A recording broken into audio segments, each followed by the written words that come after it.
In today's video, I'm going to teach you how to unshare your Google Calendar and remove access for others. Whether you've shared your calendar by mistake or you're tidying up who gets to see your events, this guide will walk you through the steps to make sure your calendar is only seen by those you choose. So let's jump right into it. First things first, you'll need to open Google Calendar on your desktop browser. Although there may be other ways to access these settings, a desktop browser offers the most straightforward approach. Once you've got Google Calendar open, go ahead and click on the gear icon located in the top right corner. This will open a drop-down menu, and within this menu, you'll want to select the option labeled Settings. On the left side of your Settings page, you'll find a menu. Here you're going to look for Settings for My Calendars. Click on this and you'll see a list of all the calendars you can manage. Choose the specific calendar from which you want to remove access. This will help you manage the sharing permissions for that particular calendar.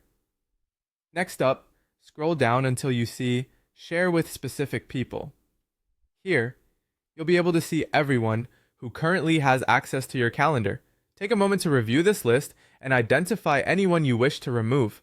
Once you've found the person, simply click the X next to their name. It's as easy as that.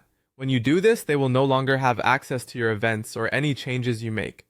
It's a great step to take when you want to ensure only authorized individuals can see your plans.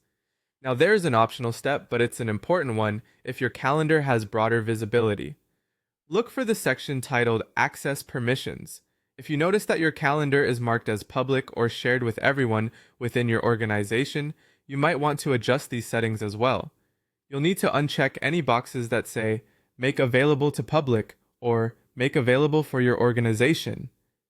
By doing this, you effectively limit access to just those you specifically add, ensuring no one else can peek into your personal or sensitive information.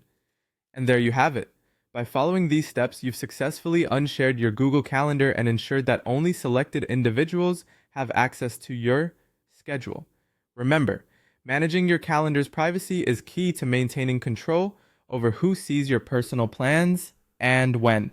Thank you for tuning in today, and I hope you found this guide helpful. Don't forget to like and subscribe for more useful tech tutorials. See you next time.